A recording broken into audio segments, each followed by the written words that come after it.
চক্ষুদান করতে গেলে যে চক্ষুদান করেন, মরণোত্তর চক্ষুদান বা দেহদান, তার নিজস্ব কোনো কনসার্ন লেটার আগে থেকে লাগে, অথবা পরিবারের প্রত্যেকটা সদস্যের কনসার্ন লেটার লাগে, কনসার্ন লেটারে সিগনেচার লাগে। কিন্তু এরকম কোনো কাগজ সেই মুহূর্তে দেখাতে তারা পারে না।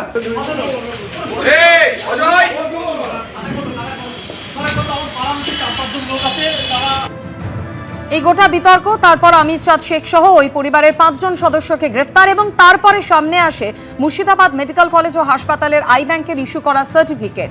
আর সেখানে উল্লেখ করা হয় কৃষ্ণনগরের বাসিন্দা প্রয়াত রাবিয়া বিবির কর্নিয়া দৃষ্টিহীনদের জন্য দান করা হয়েছিল। গোটাটা যে নিয়ম মেনেই হয়েছিল তা জানিয়েছেন আই কালেকশন সেন্টারের কর্মীও। কর্নিয়াটা সংগ্রহ করেছি মৃত রাবিয়া বিবি শেখের। আমরা গাইডলাইন এনপিসিবি অ্যাক্ট অনুসারে, national program for control of blindness অ্যাক্টে যা গাইডলাইনে বলা আছে, সেই গাইডলাইন আমরা পুরোটা মেনেই এই কাজটি সম্পন্ন করেছি। না, পুলিশ অ্যারেস্ট করার আগে আমাদের কিছু জিজ্ঞাসা করেনি, যোগাযোগ করেনি। আমরা অত্যন্ত নিন্দার চোখে দেখছি আমির চাঁদ সহ তার পরিবারের যাদেরকে গ্রেপ্তার করেছেন, অত্যন্ত ন্যাক্কারজনক কাজ হিসেবে দেখছি আমরা। শেষ পর্যন্ত কি দেখা গেল যে কর্নিয়া চুরির যে অভিযোগ উঠেছিল তার ছেলে এবং পরিবারের বিরুদ্ধে, তা কিন্তু সম্পূর্ণ ভিত্তিহীন। তারা কিন্তু কর্নিয়া চুরি নয়, একেবারে কর্নিয়া দান করেছিলেন। দেবাশিস করগুপ্ত, কলকাতা হাইকোর্টের অবসরপ্রাপ্ত প্রধান বিচারপতি, কি জানিয়েছেন? 3 কন্যা 1 পুত্র। পুলিশ এই অভিযোগ পাওয়ার পরে অথরিটির কাছ থেকে এই প্রমাণ আছে কিনা দেখা উচিত ছিল। যদি না থেকে থাকে তাহলে গ্রেপ্তার করা, আর যদি এই প্রমাণ থেকে থাকে তাহলে গ্রেপ্তার করার কোনো প্রশ্নই নেই।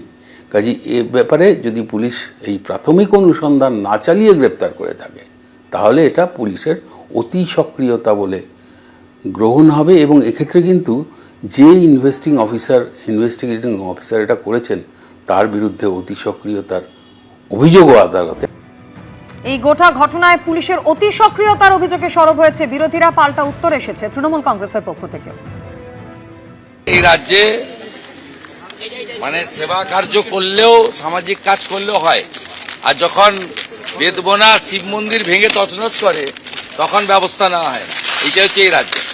আর বেলডাঙ্গার দাঙ্গাবাজদের আটকানোর জন্য সুপ্রিম কোর্টে যায় এই রাজ্য সরকার। কে বা কারা তাদের হ্যারাসমেন্টের চেষ্টা করেছেন বা এলাকাকে উত্তপ্ত করে দিয়েছেন, পুলিশকে অনেক সময় এলাকাটাকে ঠিক রাখতে, উত্তেজনাকে সাময়িকভাবে থামিয়ে দিতে নিরাপত্তাজনিত কারণে কিছু পদক্ষেপ নিতে হয়, এবং সেটা কি সেটা সেখানকার স্থানীয় পুলিশ বলতে পারবেন।